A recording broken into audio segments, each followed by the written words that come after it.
중심축은 지금 현재 3천이다. 3천이고 전고점을 돌파해야지 강세장인데 당장 전고점을 돌파할 힘이 강하진 않을 것 같다. 그 이유는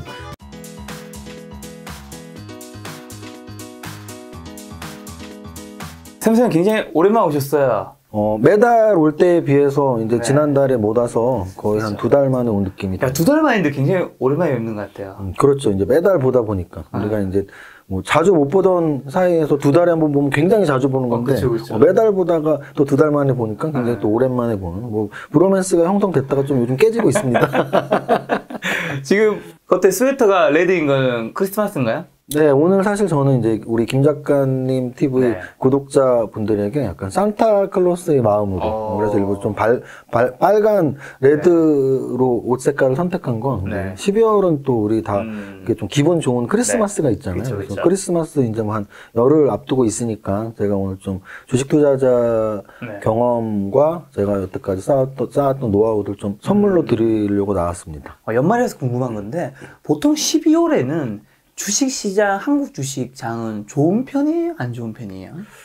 근데 그거는 사실은 이제 월별 효과라는 게 있어요. 네네. 월별 효과 중에 제일 유명한 건 네. 10월 효과하고 1월 효과예요. 그래서 이제 10월 효과는 뭐냐면 네. 우리가 알고 있던 대폭락들, 뭐 대공황 때의 블랙먼데이 또는 금융위기 때의 마지막 하락들 네. 또는 심지어는 작년이었나? 이제 10월에 좀 하락이 많아요. 네. 그래서 이제 10월에 폭락이 많이 있다 보니까 주식을 뭐 11월에 사서 9월에 팔아라 뭐 이런 말이 있을 정도로 10월 폭락이 몇 년에 한 번, 막 5년에 한 번, 10년에 한 번씩 나올 때가 있고요. 또 하나 이제 1월 효과인데요. 네. 우리가 1월이 되면 다들 작심삼일이긴 하지만 그렇죠. 다들 이렇게 결심을 하죠. 맞아요. 그래서 사실 1월에 책도 가장 많이 팔리고 맞아요. 결심 사업 같은 것들, 헬스장. 네, 그래서 그런 운동 뭐 이런 건데 마찬가지로 저는 재테크도 비슷하다고 봐요. 그래서 이제 재테크를 안 하던 분들도 난 올해부터 주식 투자나 할까? 뭐 올해는 제대로 해야지. 그래서 1월 달에 좀 배당락 이후에 이제 1월 달에 포트폴리오 재편하는 기관들, 외국인들 또 개인들이 자금까지 합쳐져서 1월 달에 좀 좋은 경우가 많고요. 근데 12월 달은 사실은 약간 안 좋은 경우가 좀 더 있었어요. 특히 우리 한국 증시 같은 경우는 최근 한 5년 정도는 5년 이상 원래는 대주주 양도소득세가 있었지만 굉장히 거기에 해당되는 사람이 많지 않았었죠. 근데 이제 갈수록 그 기준들이 완화된다는 표현 또는 더 많은 사람이 대상이 된다는 표현.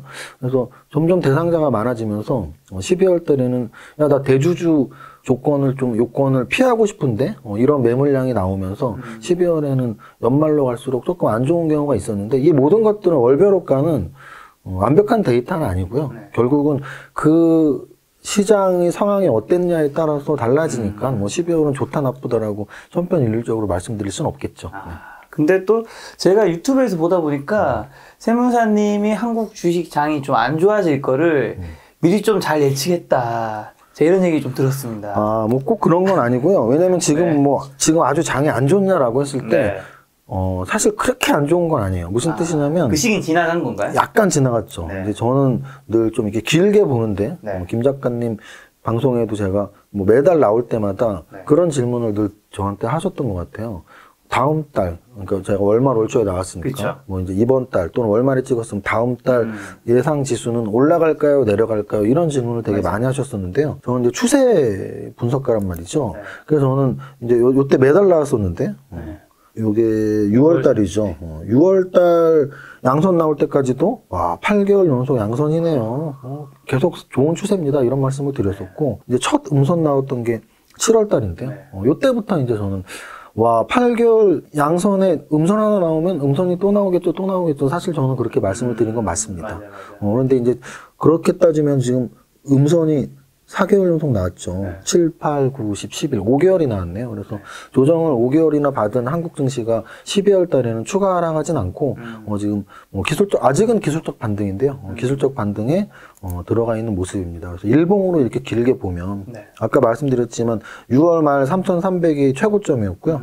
7월 달, 8월 달, 9월 달, 10월 달, 11월 달, 5달 연속 계단식 하락의 음선이 나왔어요. 그래서 언제가 바닥인지는 사실 아무도 모르니까 떨어질 땐 좀 조심해야 된다는 걸 저는 좀 방송에서 많이 말씀드렸고요. 그 이유는 떨어질 때마다 물타기 합시다, 저점입니다는 좀 한계가 있는 게, 기관들이나 외국인 또는 자신의 주식 포트폴리오의 자금이 예를 들어 총 자산이 100억인데 뭐 내 주식 포트폴리오에 한 3억밖에 없다. 그러면 30억까지 늘릴 수 있으니까 뭐 떨어질 때마다 사도 되겠죠. 그런데 제 자신의 총 자산의 대부분이 주식 계좌에 들어가 있는데 매일 물타기를 할 수는 없는 거거든요. 이미 벌써 다 샀는데 뭐 어떻게 물타기를 계속합니까? 그래서 그런 관점에서는 저는 떨어질 때 뭐 너무 쉽게 뭐 물타기를 하라 또는 뭐 바닥이다라는 말을 좀 쉽게 드리진 않거든요. 근데 어쨌든 11월 말까지도 올해 연중 최저점이었거든요. 그래서 11월 말까지도 지수는 계속 빠졌었고 그나마 다행스럽게 지금 12월 한 보름 정도 됐는데 보름 정도 반등이 와서 약간은 다행스러운 구간까지는 진입했다. 하지만 그렇다고 해서 현재 3,000포인트로 딱 마감을 했는데 오늘자 기준으로 이 3,000포인트가 3,300까지 언제 갈지는 사실 아직 모르거든요. 특히나 중장기 이평선인 121선과 200일선이 지금 데드크로스가 난 상태고 이렇게 하락하고 있는 중이어서 이 반등이 뭐 3,100까지 갈 수 있을지 또는 3,000포인트에 있는 이 주수대가 다시 또 뭐 2,900 가깝게 갈지는 좀 더 연말장세까지 지켜봐야 될 것 같습니다. 자, 그럼 지금까지 장을 한번 점검해 주신 거면 네. 내년은요? 2022년. 좀 길게 다시 한번 보여드리면요. 이렇게 월봉을 본다면, 이번 12월 달은 좀 기술적 분석상은 자율 반등이라고 보통 하는데요. 워낙 많이 오랫동안, 6개월 동안 떨어졌으니까 반등이 나온 건데, 그럼 내년 장은 여기서 더 우상향을 할 것이냐, 또는 뭐 조정을 갈 것이냐, 하락을 갈 것이냐, 어쨌든 주식은 셋 중에 하나거든요. 근데 만약에 상승으로 가려면 결국은 3,300을 돌파를 해야 돼요. 지금 올해 하반기에 3,300을 돌파하려는 시도조차 한 5, 6개월 동안 있지 않았고요. 계속 조금씩 흘러내리는 추세라서, 내년 뭐 연초 또는 여름까지도 쉽게 정고점을 향해서 돌파 시도가 나올 것 같지는 않습니다. 뭐 옆으로까지는 모르더라도. 그러면 적어도 지금 6월부터 지금까지 한 6개월 정도 조정이 나왔고 내년 연초 또는 여름까지도 정고점 돌파를 못한다면 한 1년 이상 조정이거든요. 그럼 이제 상승장은 1차적인 마무리는 됐다는 얘기죠. 그래서 1차적으로 상승장이 마무리됐고 이제 조정장이니까 조정장에 맞는 포트폴리오 전략을 좀 세우시면 좋을 것 같고요. 그러면 이제 반대로 조정장이 아니고 하락장이면 뭐 어디까지 빠질 수 있냐. 근데 저는 뭐 만약에 하락장이라고 하더라도 뭐 500, 600은 저쪽 2017년의 고점이에요. 2017년의 고점이 거의 2600이거든요. 그럼 2600 이하로 쉽게 빠지진 않을 것 같습니다. 그래서 뭐, 만약에 바운더리를 보면 3000을 중심으로, 정고점이 3300이니까, 쉽게 못 돌파하면 3200까지 올라갔다가 내려오는 정도. 또는 떨어진다 하더라도 2600까지 떨어지기 쉽지 않을 테니까, 한 2700, 넓게 잡으면 3000을 중심으로 한 200씩 또는 250씩, 아마 대부분의 증권사가 그렇게 바운더리는 잡을 거예요. 내년에 지수 밴드는 어디냐? 뭐 2,800에서 3,200 또는 2,700에서 3,300. 근데 이건 사실은 뭐 댓글도 이렇게 달리시겠죠. 그럼 뭐 아무나 정할 수 있는 거예요. 그냥 현재 3,000에서 위아래로 10%씩 잡으면 돼요. 3,000에서 3,300과 2,700. 그럼 우리 개인 투자 잡는 거가 뭐가 다른 거예요? 다른 거 없죠. 그래서 그걸 그렇게 크게 믿지는 말라는 거예요. 그래서 어쨌든 중요한 건 중심축은 지금 현재 3,000이다. 3,000이고 정고점을 돌파해야지 강세장인데 당장 정고점을 돌파할 힘이 강하진 않을 것 같다. 그 이유는 이제 뭐 저는 차트로만 말씀드렸지만 저는 사실은 차트보다는 오히려 삼박자라는 걸 더 많이 말씀드리니까 지수도 종목과 똑같이 저희가 종목 선정을 할 때도 3박자로 하는데 지수 분석 경기도 사실 3박자로 할 수 있어요. 지금은 차트로 말씀드렸잖아. 그럼 이제 재료 가치로 말씀을 드리면 지금 현재 재료는 사실 호재냐 악재냐에서 약간 악재가 좀 더 기운이 센. 왜냐면 미국의 테이퍼링 플러스 이제 내년에는 이제 금리 인상의 확률이 훨씬 커졌거든요. 거의 뭐 100% 금리 인상 하겠죠. 몇 번 하냐의 문제죠. 2번 하냐, 3번 하냐 뭐 이런 문제고 우리나라는 이미 선제적으로 금리 인상을 했고요. 그래서 결국은 금리 인상이 주식 시장에 미치는 영향은 거의 절대적이에요. 그래서 주식이 오르고 내리는 건 두 가지의 영향을 받는다고 보시면 돼요. 기업 자체의 실적 그리고 유동성. 근데 그 유동성은 90% 이상은 금리 때문이거든요. 그래서 금리가 올라가면 유동성은 줄어드는 거니까. 그럼 그 줄어든 유동성에서도 경기가 좋아지고 종목들이 좋아지려면 이제 실적이 그 이상을 능가해야 돼요.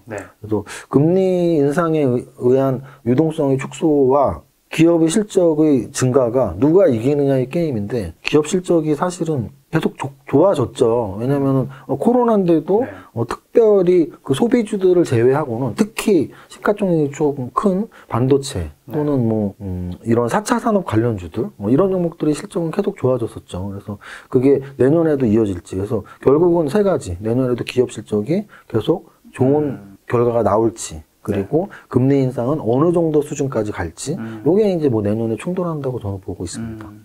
그럼 지금 주요 5대 섹터가 있잖아요. 뭐 시가총액 그 1위부터 10위까지 코스피. 네. 거기까지 보면 딱 반도체, 인터넷, 바이오, 뭐 2차전지, 자동차 볼 수 있는데 네. 삼성전자나 SK하이닉스 반도체 쪽은 어떻게 좀 보시나요? 네, 일단 제가 한 달에 한 번씩 올 때 시가총액을 자주 봤으니까 맞아요. 오늘도 또 다시 보여드리면 일단 삼성전자와 SK하이닉스는 최근 네. 12월의 반등장에서 지수보다 더 강한 모습을 보이고 있는 대표적인 대형주예요. 그래서 제가 한 2달 전까지 나올 때 매달 나왔을 때 와 삼성전자하고 SK하이닉스 진짜 힘없네요라는 말씀을 많이 드렸는데 맞아요. 최근 한 달 지수가 2,820까지 떨어졌다가 지금 3점 반등하는 이 시기에 가장 그래도 지수를 버티게 했던 또는 오르게 했던 두 종목을 꼽으라면 삼성전자와 SK하이닉스가 있고요. 삼성전자 같은 경우는 지금 7만 전자라는 그러니까 5욕을 이렇게 쓰고 있었다면 지금 그래도 7만 원대 중반, 7만 원대 중반까지 이렇게 올라와 있는 상태입니다. 그래서 조금 더 길게 봐도 일단 좀 바닥을 다진 건 확실히 차트상으로도 보이고요. 또 하나는 뭐 반도체가 과연 성장 중이 아니냐에서 여전히 이제 비메모리 반도체의 성장성을 부인할 수 없기 때문에 4차 산업혁명에는 메모리뿐 아니라 비메모리 반도체의 성장성은 너무나 당연한 거기 때문에 그런 관점에서 삼성전자 그리고 SK하이닉스의 최근 반등은 반도체 산업 자체의 성장성과 수익성 이 두 마리 토끼를 다 잡을 수 있는 산업이라는 걸 보여주는 것이고요. 근데 이제 우리가 주식 투자자로서 그러면 삼성전자와 SK하이닉스가 상승할 때 어떤 전략을 세우는 게 좋을까라는 관점에서 저는 사실 2차 전지들이 어떻게 움직였는지를 좀 말씀드리고 싶은데요. 2차 전지에서 LG화학하고 삼성 SDI하고 SK이노베이션 이게 이제 3대 배터리 완성품 회사란 말이죠. 근데 이제 제가 예전에 여름, 가을 이렇게 나올 때 지금 지수는 좀 묶여 있으니까 지수 관련 대형주보다는 그 아랫단에 있는 애들을 공략하는 게 낫다라는 말씀을 많이 드렸거든요. 근데 지금 보시면 LG화학을 만약에 여름에 뭐 한 7월 또는 가을에 샀으면 오히려 손해가 났죠. 또는 삼성 SDI를 이렇게 여름 또는 가을에 샀어도 역시 손해가 났겠죠. 또는 SK이노베이션을 언제 샀더라도 손해가 났겠죠. 근데 반대로 예를 이렇게 들어드리는데 지금 코스닥의 에코프로비엠을 여름 어딘가에서 샀다면 이익이 많이 났겠죠. 또는 LNF를 어딘가에서 샀다면 이익이 많이 났겠죠. 또는 첨보를 어딘가에서 샀다면 무조건 이익이 났다는 얘기죠. 근데 이 얘기는 저는 계속 말씀을 드렸어요. 지수 관련 대형주가 묶여 있을 땐 그 아랫단에 있는 시가총액을 공략하는 게 훨씬 우월한 전략이라는 말씀을 많이 드렸거든요. 그런 관점에서 본다면 지금 SK하이닉스와 삼성전자가 지수 관련 대형주 중에서 좀 좋은 움직임을 보이고 있다. 손치더라도 그들의 종목을 직접 공략하는 것보단 반도체 소부장 종목 중에서 삼박자가 맞는 즉 좀 영업이익률도 한 20% 이상 또는 매출의 성장률이 있고 유보율도 좋고 그리고 또 차트상으로도 좀 이렇게 탄탄하게 버티고 있는 종목들 이런 종목을 찾아보시는 게 저는 더 좋은 수익률 추구에 맞는 전략이라고 보고 있습니다. 이렇게 뭔가 어렵지 않게 설명하시니까 그런 종목들을 담아서 수익을 내는 게 좀 있었던 거겠죠? 왜냐면은 우리의 전략을 제가 이제 이렇게 말씀드리는 게 제가 이제 강연회나 뭐 저도 유튜브 채널을 운영하니까 그러니까요. 6개월 동안 18만에서 멈춰 있는데. 아직 20만 안 넘었어요? 아니, 근데 그때 함께 약간 짝꿍으로 나오셨던 배지한 대표님 23만이던데?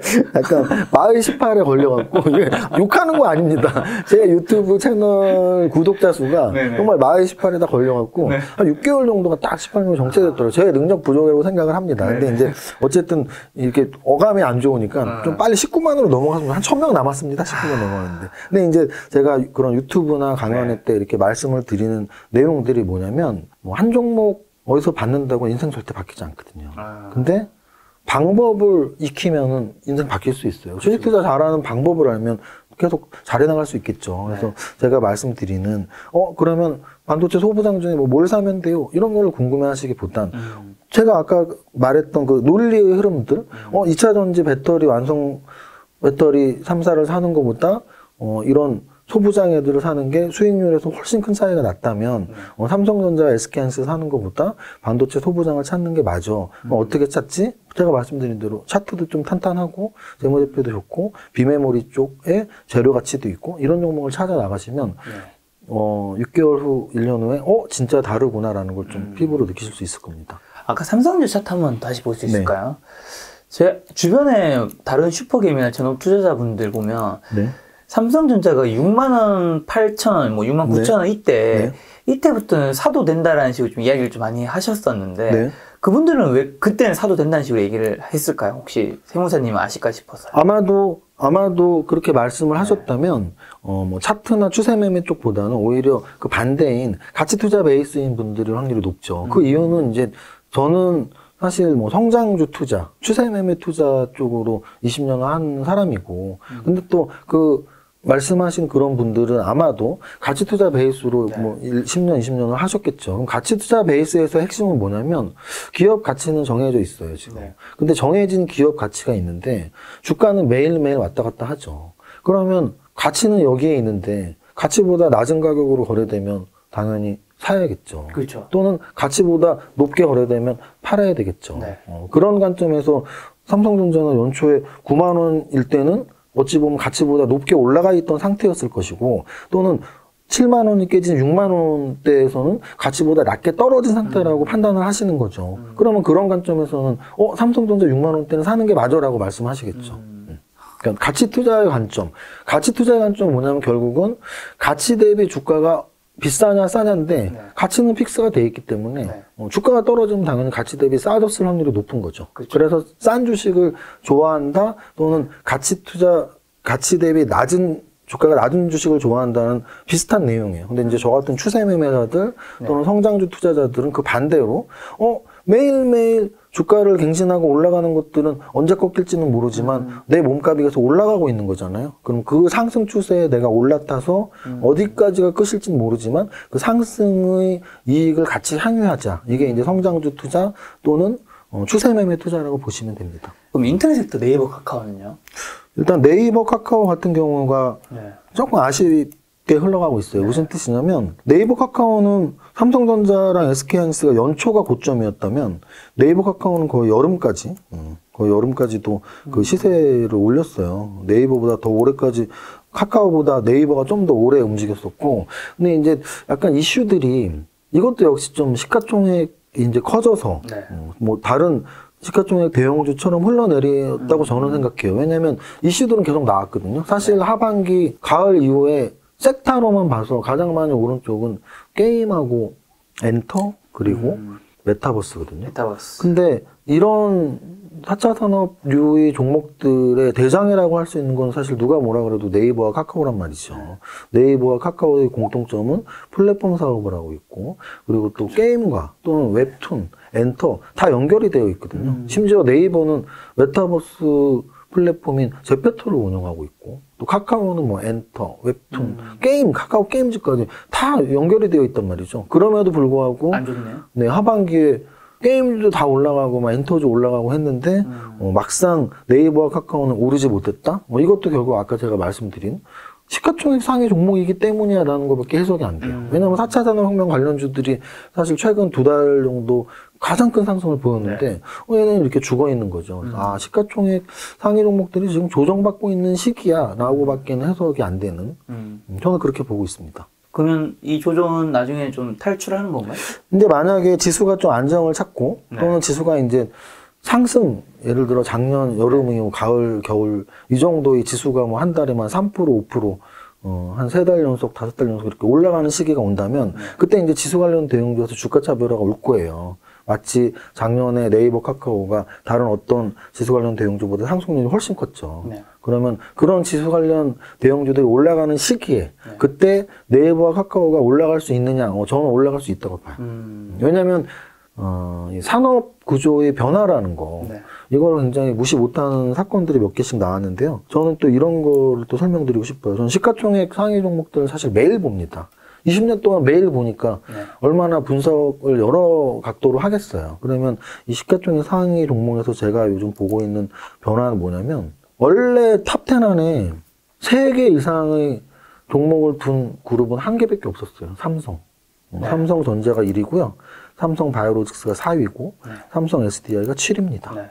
삼성전자는 우리나라 최고의 산업인 반도체, 삼성바이오로직스는 우리나라 최근 10년 동안 가장 발전을 많이 한 바이오 산업, 그리고 삼성 SDI는 최근 5년 동안 가장 큰 발전을 하고 있는 배터리 업체. 이 세 개를 삼성이 다 잡고 있는 거죠, 지금. 네. 그러니까 시가총액 탑10 안에 3개가 있는 거예요. 네. 삼성 말고는 한두 개씩밖에 없어요. 맞아요. SK그룹, SK하이닉스 하나밖에 없습니다. 네. LG화학 하나밖에 없어요, LG그룹은. 네. 현대차 2개 있어요, 현대차하고 기아. 그런데 카카오를 보시면 카카오가 5위예요. 카카오뱅크가 10위입니다. 10위 안에 2개밖에 없지만 12위에 카카오페이가 있어요. 그럼 10위까지 3개 이상 뭐가 있냐 보면 삼성전자하고 카카오밖에 없고 2개 있는 회사도 현대차 그룹주밖에 없어요. 네. 그럼 이게 이 카카오 그룹의 이 성장성, 시가총액이 커진 거를 우리가 어떻게 해석할 수 있니? 이게 뭐 다 거품이니? 저는 그렇게 보진 않거든요. 그럼 결국은 산업 구조의 개편들, 그래서 성장성이 있는 산업들이 시가총액이 계속 커지고 네. 성장성이 낮은 산업들이 시가총액이 계속 낮아지고 있는. 그래서 실제 한 25년 전 제가 주식 처음 할 때 시가총액 1위는 한국전력이었어요. 시가총액 그 당시에 뭐 한국전력, 뭐 포스코, 네. 그때는 포항제철이었죠. 그런 애들, 뭐 국민은행 이런 애들이 시가총액 1, 2, 3이었어요. 근데 이제 삼성전자가 1등이 되는 그 시점부터 저는 이제 반도체 산업, 그리고 나서 이제 현대차, 자동차 산업 이쪽이 들어왔다고 보는데 네. 그 이후에 가장 큰 시가총액의 변화가 요즘입니다. 카카오, 카카오뱅크, 카카오페이 이 세 종목이 지금 10위 안에 들어와 있다는 건 갈수록 이 산업 구조가 우리가 생각하는 것보다 훨씬 빨리 바뀌고 있고 더 바뀔 것이다라는 말씀을 드리는 거죠. 이거는 요 밑에 다 연결시킬 수 있어요. 게임주 크래프트가 지금 14위거든요. NC소프트도 14위까지 올라온 적이 별로 없었어요. 네. NC소프트도 뭐 20위, 뭐 15위까지 올라왔었는데 크래프트는 지금 14위까지 올라와 있고요. 게임주. 더 놀라운 건 사실 하이브죠. 렌터주가 지금 14조예요. 기존 렌터주 기획 3사들은 한 1조 왔다 갔다 했었거든요. YG, JYP, SM 1조 왔다 갔다 하다가 요즘에 이제 하이브 상장 이후에 엔터주가 다 몸값이 올라가면서 한 2조 정도 됐는데 하이브는 지금 상장되고 역사적 신고가 계속 뚫어주면서 13조까지 올라왔다고요. 이런 거를 우리는 좀 받아들이셔야 돼요. 그러니까 어떤 분들은 아직도 뭐 그냥 은행주 사면 안 망하잖아. 뭐 조선주 언젠간 바닥치고 올라가겠지. 뭐 철강주 언젠간 바닥치고 올라가겠지. 이렇게 투자하셔도 됩니다. 하지만 이 산업 패러다임이 계속 바뀌고 있다는 걸 좀 적극적으로 따라가시는 분들이라면 와 게임, 엔터 또는 4차 산업혁명 이런 것들이 시가총액이 계속 커지고 있다는 걸 사실은 간과해서는 안 되죠. 근데 BTS가 진짜 대단한가 봐요. 사실 하이브의 저 주가를 가장 설명을 잘해 줄 수 있는 BTS 말고는 없잖아요. BTS 하나만으로 보기엔 좀 그렇고요. 네. 이거 역시 이제 플랫폼 사업이라고 보시면 돼요. 그래서 이제 하이브도 결국은 메타버스 관련주로 포함이 되어 있거든요. 실제 메타버스 ETF가 각 증권사마다 다 나왔는데 거기에 하이브가 대부분 포함되어 있어요. 그래서 포함되어 있는 이유는 메타버스 관련주이기 때문이고요. 메타버스 플랫폼이 있기 때문이고 이거는 최근에 상장된 디어유를 보시면 좋아요. 디어유 같은 경우에 이제 시가총액이 지금 거의 2조 가깝게 됐는데 코스닥 쪽이죠. 여기 있죠. 1조 8천억에 1조 8천억. 그럼 시가총액 디어유가 1조 8천억이면 오늘 아주 재밌는 현상이 오늘 나왔네요. SM의 시가총액을 추월을 했어요. 그러면 디어유의 주주가 SM하고 JYP인데 그들의 시가총액을 디어유가 넘어버린 거죠. 디어유도 역시 플랫폼 회사거든요. 엔터 플랫폼 회사. 그래서 결국은 우리가 카카오 네이버의 시가총액이 컸던 게 플랫폼 사업을 하고 있기 때문인데 하이브도 BTS가 있는 엔터사이지만 플랫폼, 연예 플랫폼을 이제 하고 있는 회사라고 인식을 하시면 될 것 같고 마찬가지로 SM과 JYP가 주주가 돼서 상장한 디어유 역시도 엔터 플랫폼 회사인 거죠. 그래서 플랫폼의 가치가 커진다라는 걸 이런 여러 가지 또는 아프리카 TV 사실 우리 뭐 유튜브 한국판이 아프리카 TV잖아요. 그쵸. 이 아프리카 TV 보면 뭐 사회적으로 사실 무리가 있을 때가 많이 있죠. 뭐 아프리카 BJ들이 어떤 여러 가지 불법 이런 것들이 뉴스에 나올 때마다 그러면 약간 좀 부정적으로 보시는 분들 저런 회사 뭐 하는 회사야 뭐 근데 막상 주식시장에서는 이런 거거든요. 이게 플랫폼 회사의 대단함이에요. 한국판 유튜브라고 하는 아프리카 TV가 작년 코로나 저점에 4만 원이었는데 지금 한 20만 원 이상까지 5배가 올라왔고요. 시가총액은 얘가 원래 한 3, 4천억짜리였는데요. 2조가 넘었어요. 그래서 4차 산업혁명, 플랫폼, 성장성 이런 것들을 시가총액을 변화해서 많이 알 수 있다라고 강조를 드리는 겁니다. 산업이 굉장히 많이 바뀌고 있네요. 그렇죠. 아무래도 저는 좀 이따가 또 뭐 제가 네. 좋아하는 이런 업종들을 말씀드릴 텐데 네. 이 시대가 생각보다 더 빨리 변화하고 있다는 걸 느끼는 게 2차 전지 전기차들이 굉장히 빠른 속도로 일단 네. 우리 생활 속에 침투를 했고 또는 오늘이죠. 오늘 13일 월요일 날 기준으로 삼성전자가 로봇 사업 진출한다는 걸 굉장히 크게 공표를 했고, 그래서 로봇 관련주들이 오늘 상한가를 비롯해서 뭐 20%, 15%씩 오른 종목이 굉장히 많거든요. 네. 그러면 삼성전자가 로봇 산업에 진출한다는 게 진짜 큰 거니? 저는 굉장히 크다고 보죠. 왜? 삼성전자가 아까 말씀드렸지만 반도체에 진출해서 시가총액 1위를 일궈냈죠. 네. 제약바이오에 진출해서 삼성바이오로직스 우리나라 전체 종목의 시가총액 4위를 만들어냈죠. 삼성 SDI가 예전 이름이 삼성정관이에요. 브라운관 만드는 회사였다고요. 모니터 만드는 회사였다고. 근데 그거를 잘라내고 네. 그 전자부품 사업부를 잘라내고 배터리만 만들면서 지금 시가총액 7위까지 올라왔단 말이에요. 그러면 삼성은 뭐 이런 말 있잖아요. 나라의 정보력보다 삼성의 정보력이 더 강하고 삼성의 판단력이 더 강하다. 이런 말 많이 있잖아요. 그럼 그 강한 판단력과 강한 정보력이 삼성그룹에서 네. 반도체, 제약바이오, 2차 전지를 다 하고 있는데 또 로봇도 한다라는 거죠. 이런 거예요. 이게 바로 사업의 성장성을 어떻게 판단하느냐의 여부고 그래서 뭐 로봇, AI, 자율주행, 우주항공 이런 것들은 아마도 계속해서 우리나라의 대기업들인 삼성전자 또는 현대 또는 LG 다 비슷비슷하게 할 거예요. SK, LG, 현대차, 삼성전자는 아마 제가 방금 말씀드린 업종으로 다 들어갈 거예요. 왜? 로봇도 지금 삼성전자가 인제 처음 발표했지만 LG전자의 구광모 회장은 진작 발표를 했었고요. 그래서 실제로 LG그룹에서는 로봇 회사를 몇 개 인수를 한 것들이 있어요. 그리고 현대 같은 경우는 미국의 보스턴 다이내믹스라는 로봇 회사를 이미 인수를 했거든요. 그쵸. 그럼 현대그룹, LG그룹, 삼성그룹이 바보가 아닌 이상은 왜 그렇게 로봇 사업에 뛰어들 것이며 바이오 산업이 성장성이 있으니까 삼성 바이오로직스, SK 바이오사이언스 왜 SK그룹 또는 삼성그룹이 뛰어들 것이며 2차 전지가 얼마나 성장성이 있었으면 LG그룹의 LG화학, 삼성의 삼성 SDI, 거기다가 SK이노베이션, 우리나라 3대 그룹이 다 뛰어들었죠. 그래서 저는 이 그룹사들이 신사업에 진출하는 건 분명히 그 사업의 비전을 계산하고 답이 끝났다는 얘기거든요. 계속해서 아마도 이 그룹사들은 로봇, AI, 뭐 메타버스, 자율주행 쪽으로 계속 뛰어들 겁니다. 네. 메타버스 사실 상반기였나요? 4월에서 6월이었나? 세무사님이 요즘 메타버스가 신문기사 굉장히 많이 보인다라는 이야기를 많이 해주셨는데 하반기 엄청 네, 사실 메타버스 같은 경우는 연초부터 굉장히 언론에 많이 나왔던 맞아. 그래서 연초 한 1월, 2월, 3월 달에 서점에서 메타버스 관련 책들이 좀 이렇게 떴었어요. 그리고 이제 저는 종이신문을 보는데 종이신문 보면 왜 메타버스 이야기야.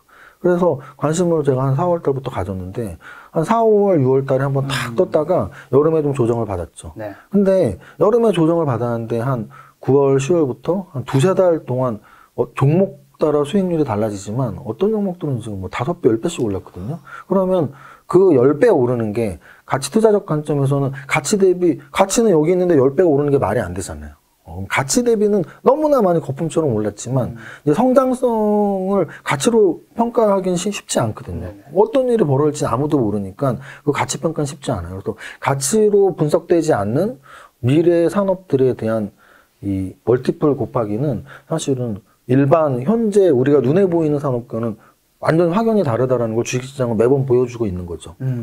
자, 세 번째는 바이오 섹터, 삼성 바이오로직 셀트리온이죠. 바이오는 사실은 코로나랑 직접적으로 연관 있는 종목들 말고는 많이 죽어 있는 상태입니다. 그쵸. 그건 대형주만 봐도 알 수 있는데요.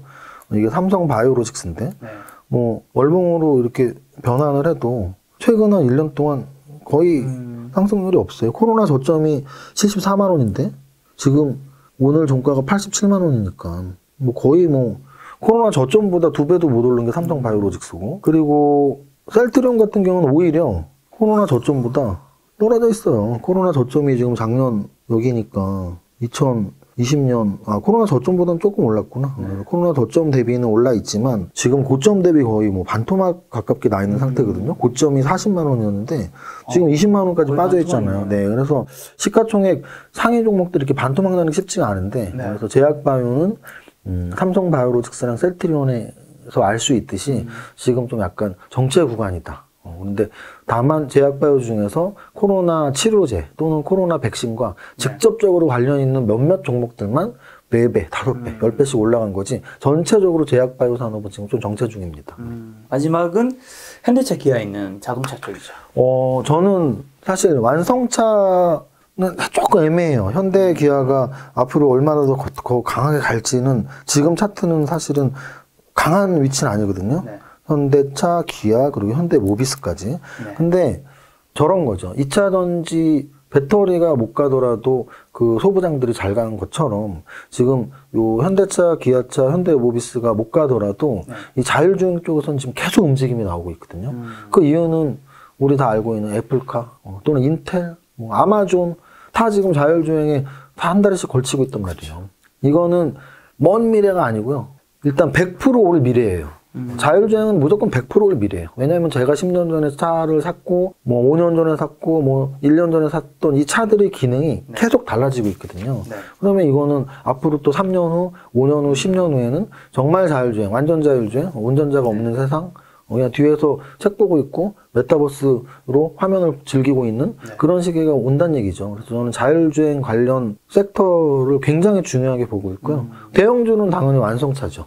근데 이제 대형주가 아닌 쪽에서는 그 자율주행의 각각의 기능들, 예를 들어 AI일 수도 있고 또는 어떤 디스플레이 화면일 수도 있고 카메라일 수도 있고 이런 관련 산업들에 좀 관심을 가질 필요가 있다고 생각하고 있습니다. 그럼 자율주행의 대빵인 테슬라는요? 테슬라 같은 경우는 지금 미국 시장에서 사실 시가총액 순위가 계속 올라가고 있어요. 그래서 뭐 조정을 받고 야 이제 진짜 끝난 거 아니야? 그러니까 이게 이제 제가 말씀을 많이 드리는 야, 물리더라도 성장주에 물려라라는 말 진짜 많이 말씀드리는데요. 3년 전에 예를 들어 삼성 SDI 그때도 2차 전지 대장주였거든요. 근데 13년 전에 삼성 SDI 막 2차 전지 때문에 올라가다가 물렸어. 근데 지금 그때보다 또 2배, 3배 더 올랐거든요.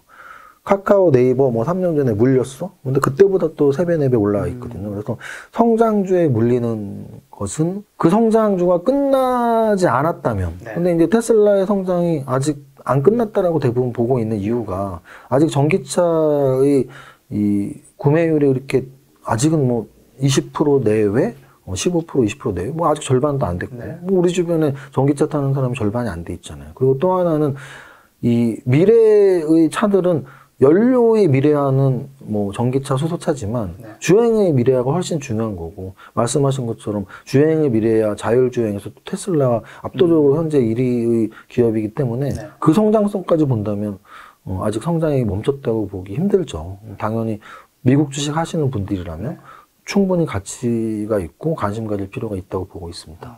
누군가 그런 얘기 하시더라고요. 테슬라가 자동차의 애플 같은 것처럼 그런 플랫폼에 다 차지해서 굉장히 높아질 수 있을 것이라고는 긍정적인 전망을 세무사님은 어느 정도까지 공감하세요? 그러니까 이제 굉장히 높아질 수 있다라는 거에서 저는 계속 말씀드리지만 시가총액으로 말씀을 드려요. 근데 이제 테슬라의 시가총액은 사실 뭐 해가 다르게 계속 올라오고 있는 상태고요. 그러면 예를 들어 우리나라에서 압도적으로 지금 삼성전자가 시가총액 1위죠. 근데 그럼 현대차랑 기아차도 이제 뭐 자율주행도 되고 우리 전기차도 되고 하니까 시가총액이 훨씬 커져야 되는데 그 한계라는 게 분명히 있거든요. 그래서 테슬라가 현재 1위인 애플을 이겨낼지 또는 애플이 애플카를 만들지 뭐 그거는 사실 미래는 알 수 없는 거죠. 근데 굉장히 오를 것이다라는 거에는 분명히 시가총액이 굉장히 오를 것이다라는 표현인데 현재도 굉장히 많이 올라와 있는 상태이기 때문에 거기서 얼마나 더 오를지는 가늠할 수 없고요. 그래서 저는 이제 여기서 또 이런 매매 팁, 투자 팁을 말씀드린다면 우리는 다 텐베거 종목을 잡기 위해서 노력을 해요. 근데 이제 움직이지 않은 상태에서 텐베거면 10배죠. 5배가 오른 종목을 내가 사면 텐베거면 2배밖에 못 벌죠. 근데 10배가 오른 종목을 사면 이 종목이 10배가 올라야지 제가 텐베거를 먹는 건데 10배가 오른 종목이 10배가 오르려면 100배거든요.